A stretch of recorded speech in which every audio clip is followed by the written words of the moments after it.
Ce mardi soir, Benjamin Haddad, Marseillais, 42 ans et père de 4 enfants, et son cousin germain, Aviel Haddad, sont morts, mitraillés par un terroriste au seuil de la Griba, cette synagogue historique de Djerba, à l'occasion de l'Akba Omer, jour où l'on célèbre le décès de Rabbi Shimon Bar Yochai, maître absolu de la Kabbale, dont l'âme est remontée au ciel selon la tradition, escortée d'un immense feu qui a illuminé la terre. Et voilà que ce drame nous renvoie à nos doutes, nos questions. Comment, ce jour sacré, dans un lieu sacré, ces deux pèlerins venus rechercher la bénédiction et la protection de cet homme sacré, que fut Rabbi Shimon Bar Yochai, ont-ils pu y laisser leur vie? Nous avons déjà eu l'occasion, malheureusement, il y a exactement 2 ans, en 2021, lors de la tragédie de Méron, lieu de sépulture de Bar Yochai, en Galilée, en Israël, où 45 pèlerins avaient trouvé la mort, victimes d'une effroyable bousculade. Et j'avais rappelé ces deux vérités. La première, que le mérite du tzaddik, aussi grand soit-il, même Bar Yochai, ne provoque pas de miracle pour ceux qui pèlerinent à Méron sans respecter les conditions de sécurité minimales, ou bien pour ceux qui se rendent en Tunisie et auxquels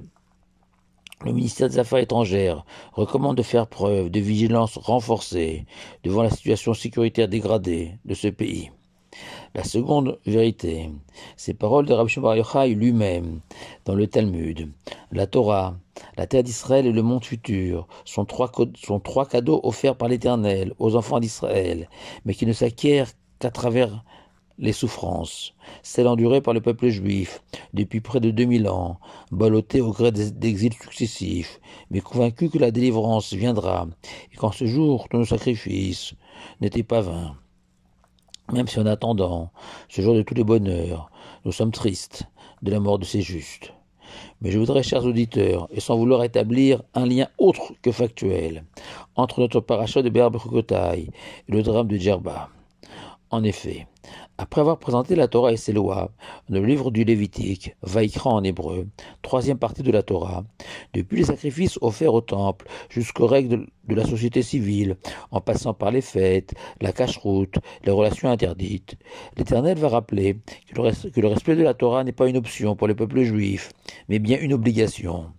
et que suivre le chemin de la Torah procurera tous les bonheurs du monde, mais qu'inversement, le non-respect de la Torah conduira le peuple juif à la catastrophe, ces malédictions figurant dans la paracha de Bechukotai. Et parmi celles-ci, cette terrible annonce: « Et je ferai de vos sanctuaires un désert, et je ne sentirai plus le parfum de vos sacrifices. » Annonce d'autant plus triste qu'au début de la paracha, l'Éternel avait joyeusement prévu: « Et j'installerai mon sanctuaire, ma résidence parmi vous. » Un peu dans l'esprit de Ravuna, qui dans le Talmud de Chagiga pleurait devant une occurrence similaire, en se lamentant: comment un maître qui n'aspirait qu'à rester près de son serviteur se réjouir avec lui. Et voilà que ce même maître a non seulement renoncé à s'installer dans le sanctuaire de Jérusalem,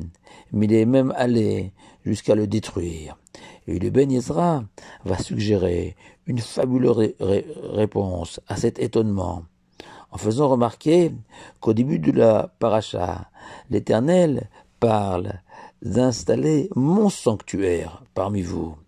alors que dans sa colère, Dieu le qualifie de votre sanctuaire, signifiant ainsi aux enfants d'Israël: en réponse à votre demande, enfants d'Israël, de m'installer parmi vous, j'y réponds favorablement. Mais attention, je souhaite que ce lieu sacré, ce lieu de communion entre moi et les hommes, de joie, d'émotion, les vrais, soit construit pour moi, selon mon éthique, avec mes valeurs, la vérité, la sainteté, la générosité, l'humilité, la sincérité, la pudeur, la ferveur. Un endroit où au premier pas, le pèlerin se sent envahi par toutes ces valeurs. Or vous, enfants d'Israël, qu'avez-vous bâti?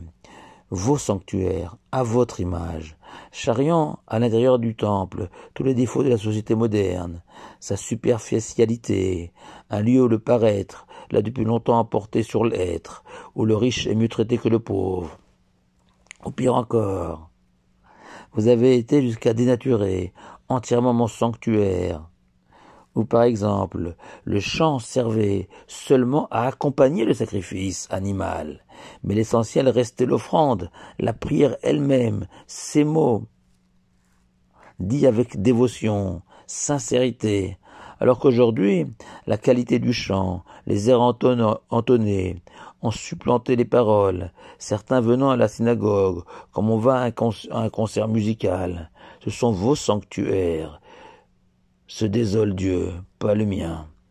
Et Rachid, se fondant sur le Midrash, confirme notre explication, en faisant remarquer que l'Éternel déclare qu'il ne respirera plus le parfum de vos sacrifices, sous-entendant que les enfants d'Israël continueront à offrir au Tout-Puissant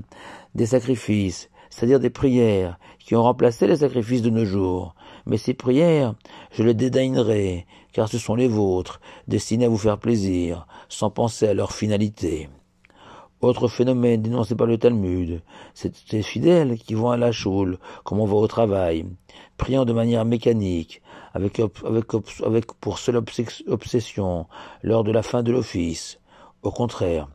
la halakha interdit de hâter le pas en sortant de la synagogue pour montrer à Dieu combien on aurait aimé y rester plus longtemps et réaliser ainsi le rêve du roi David.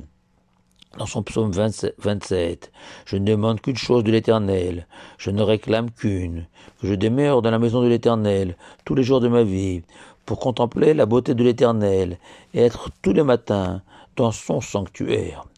Alors j'insiste bien encore une fois que tout ceci n'a strictement aucun rapport avec le merveilleux judaïsme vécu à Djerba et la mort de ces hommes. Au contraire, Gustave Flaubert a inspiré la fameuse expression « Djerba la douce » en la décrivant ainsi « Île couverte de poudre d'or, où les citronniers sont hauts comme des cèdres, où l'air est si doux qu'il empêche de mourir, même si mardi soir, cela n'a pas suffi. » Shabbat Shalom à vous tous.